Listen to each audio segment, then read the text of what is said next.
Hello and welcome to the Year 8 Options Evening at Abbey College. If you don't already know me, I'm Mr Huggins, a biologist at the college, and I'd like to give you a brief overview of what you'll be studying during your GCSE years.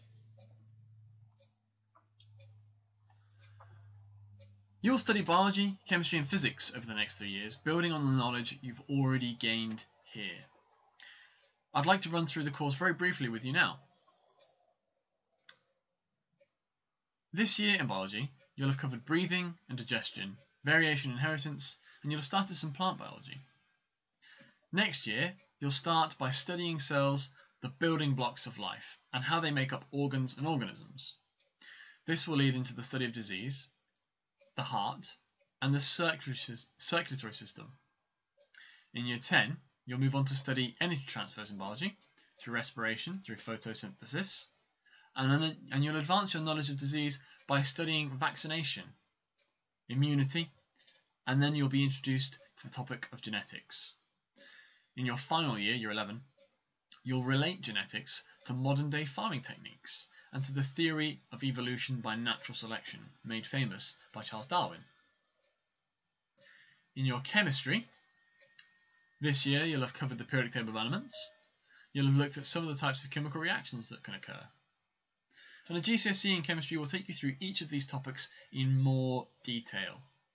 Next year you'll cover the periodic table, you'll perform some experiments so that you can observe the properties of certain elements. This will lead into the 3 types of bonding that you'll learn about during your GCSEs. In year 10 you'll cover electrolysis, which is using electricity to purify elements. You'll also study how the energy stored in chemicals changes over the course of a reaction. In year 11, you'll study chemical analysis, which is a precursor to forensics and forensic chemistry. We'll also look at how we use chemistry to make the most of the Earth's resources, whether that be building materials or producing drinking water. And finally, physics. This year, you'll have looked at forces, you'll have studied pressure, and you'll eventually look at heating and cooling. And all of these topics are built upon over the course of the next 3 years. Next year, you'll look at the particle model in detail, using equations, using mathematics, to explain the properties of matter. You'll learn about radiation and radioactivity. In year 10, you'll study electricity in further detail to the material that you've already covered in year 7. You'll move on to forces, energy and waves, and again further use equations to explain these phenomena. In your final year, in year 11, you'll round off your study covering magnetism and electromagnetism alongside some extremely cool space physics. Each of these subjects has their own required practical activities, and I've pictured some of them here.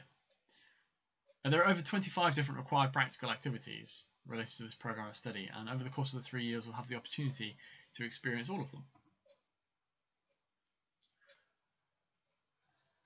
Additionally, there will be many opportunities to explore careers relating to the sciences during the course of study. Here I've pictured some of the careers opportunities related to the study of biology, and this is only a fraction of the thousands of jobs related to science. So if you're interested in any of these professions, whether you're interested in being a physical trainer, a physical therapist, or a teacher, or working in medicine, or in a zoo, or any of those sorts of jobs, biology is one of those 3 that will take you there. And of course there are other jobs related to chemistry and physics that you'll learn about over the course of study.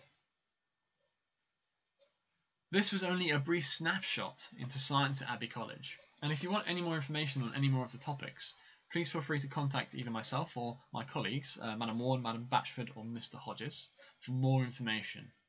And I look forward to studying science with you over the next 3 years.